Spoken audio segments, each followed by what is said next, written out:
Salut, c'est Raphaël Omar. Bienvenue dans Le Smoothie, votre podcast de préparation mentale. Je vous donne rendez-vous chaque mercredi pour partager ensemble un smoothie et voir quels sont les ingrédients nous permettant d'améliorer notre bien-être et nos performances. Belle écoute. Salut les smoothers et les smootheuses, comme d'habitude, je vous espère en pleine forme au moment où vous découvrez ce nouvel épisode du Smoothie. Aujourd'hui les amis, nous allons parler d'un sujet qui nous concerne tous et toutes. Alors, sauf si vous avez, j'espère, moins de 10 ans et peut-être si vous avez plus de 75 ans, mais sinon ça concerne quand même beaucoup de monde d'une manière générale, c'est l'impact des réseaux sociaux et je pourrais dire plus globalement du téléphone sur notre santé mentale.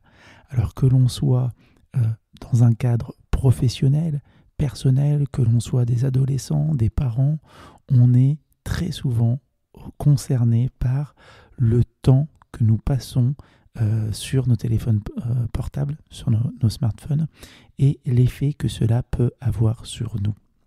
Alors, bien entendu, ça peut être une source de connexion, ça peut être une source d'information, mais il y a aussi un côté un peu sombre, un peu addictif, on va le dire comme ça.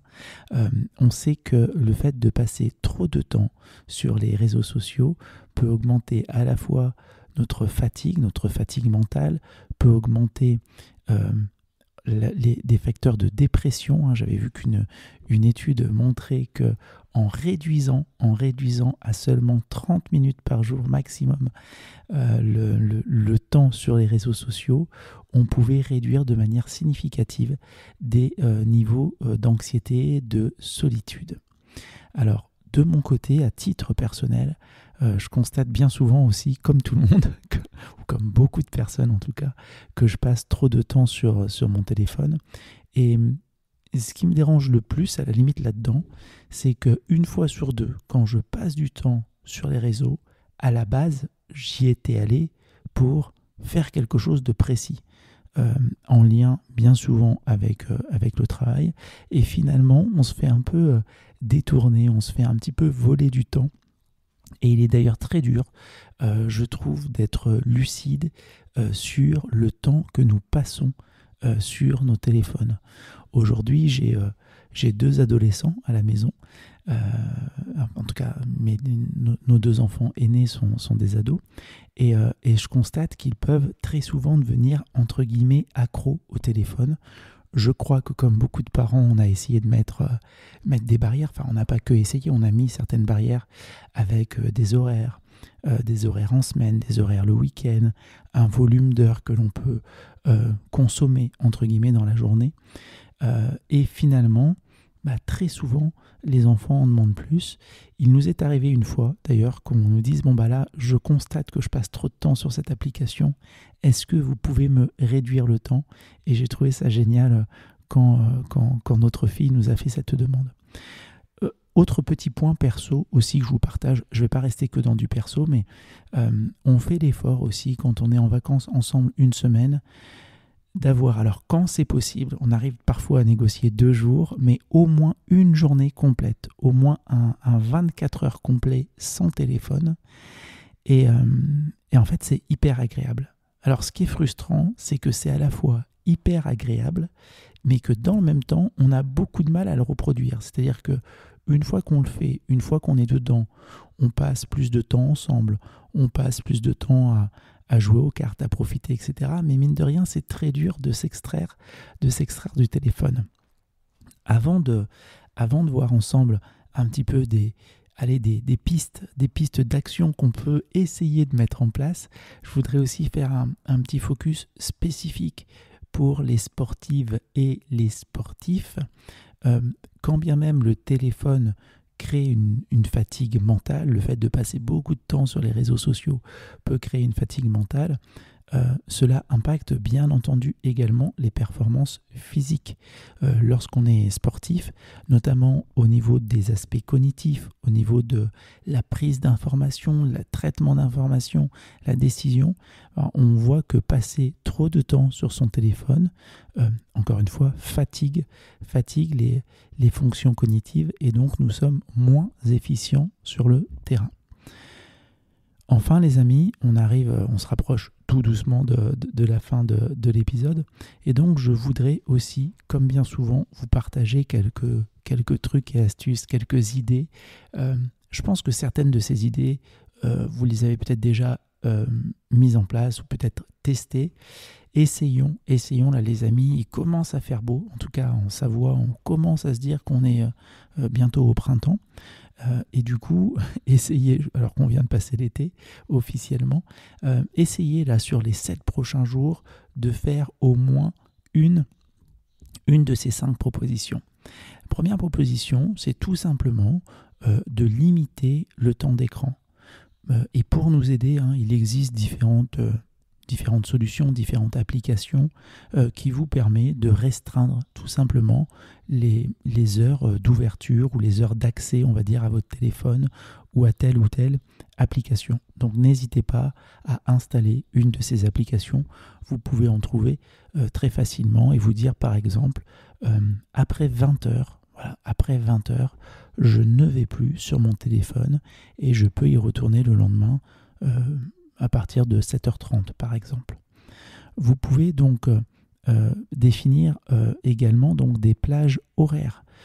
Un peu comme nous on le fait en vacances, vous pouvez réserver des moments spécifiques de la journée où vous n'allez pas du tout sur votre téléphone. Donc c'est pas juste restreindre, on va dire, aux extrémités de la journée, mais c'est y compris dans la journée, avoir des moments où vous n'allez pas du tout sur votre téléphone, par exemple entre midi et 14h, et lorsque je mange, je ne mange pas en même temps en scrollant sur le téléphone.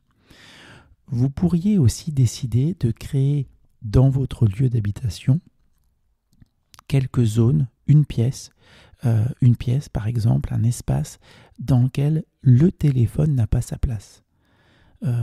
Si vous habitez dans un appartement seul avec une chambre, dans la chambre, le téléphone n'a pas sa place, donc n'y est jamais. C'est un exemple, bien entendu, mais voilà, définissez des lieux. J'ai travaillé à une époque avec un sportif qui avait chez lui une boîte, alors je ne sais même pas le nom exact, mais en gros, il mettait son téléphone dans cette boîte, il y avait un code, sa compagne faisait pareil, et en fait, une fois que la boîte était fermée, elle se réouvrait seulement à une certaine heure. Et donc finalement, c'est un peu un mix de ce que je vous ai dit, entre les horaires, les différentes plages horaires, et puis le fait de se dire que le téléphone ne va pas partout. Là, en l'occurrence, eux, à un moment, ils le mettaient dans cette boîte, et jusqu'au lendemain, ils n'avaient pas accès à leur téléphone, et je trouvais ça très sympa. Le fait aussi de pratiquer, 4e proposition, vous pouvez aussi pratiquer la pleine conscience. Quand je parle de pleine conscience, c'est exactement ce que je n'arrive pas à faire lorsque je vous dis que je me fais un peu détourner, finalement, happer, parce que j'y vais pour une action précise et je me rends bien compte, alors je dis une fois sur deux, mais en tout cas je me rends bien compte que finalement je me suis fait attraper par une notification, attrapé par une couleur, il se passe quelque chose voilà, et donc on y va, et d'ailleurs je précise que à partir d'une certaine heure je mets mon téléphone en noir et blanc, je vous l'ai pas marqué là, mais je mets aussi mon téléphone en noir et blanc, et c'est beaucoup moins attrayant, beaucoup moins sexy, donc n'hésitez pas aussi à le basculer en noir et blanc, ça peut être une piste. Quand je vous parlais donc de la pleine conscience, c'est d'être vraiment très conscient, de se dire ok, là je vais aller sur mon téléphone, pourquoi est-ce que j'y vais, est-ce que j'en ai vraiment besoin, mais essayons de ne pas y aller en mode pilote automatique, c'est-à-dire sans aucune conscientisation quand on décide d'y aller. Et puis enfin, c'est un petit peu ce que nous faisons de temps en temps, et encore une fois le but n'est surtout pas de donner de leçons, bien loin de moi cette idée, mais c'est un peu ce qu'on vit nous quand toute la famille, on va dire, ferme les téléphones au moins pendant 24 heures. c'est de remplacer le téléphone par d'autres activités, par un temps de lecture, par des jeux en société, par un peu de méditation, par de l'exercice physique, et on s'en sent bien mieux après. On se fait du bien, que ce soit au niveau mental, au niveau physique ou au niveau social. Voilà les amis, j'espère que ce smoothie vous aura plu. Vraiment, en conclusion, bien entendu que les réseaux sociaux font partie, pour beaucoup de personnes en tout cas, de nos vies, nous permettent de rester en contact avec des personnes qu'on apprécie, de s'informer, parfois de sourire, parfois de partager des réflexions profondes.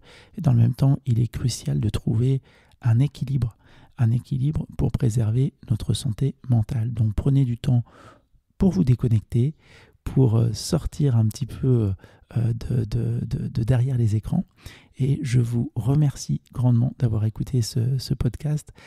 Si vous avez vous aussi des astuces ou des expériences à partager, n'hésitez pas à me le faire savoir, soit par mail directement, soit sur mes réseaux sociaux. À très bientôt. Et puis on se retrouve la semaine prochaine pour un nouvel épisode. Salut. Merci d'avoir écouté cet épisode jusqu'au bout. Ce smoothie vous a plu? Alors partagez-le avec des proches ou mettez-nous la note de 5 étoiles sur votre plateforme d'écoute. Et si vous le souhaitez, poursuivons la dégustation de smoothie ou échangeons sur les réseaux. Je serai ravi d'avoir vos retours et vos questions.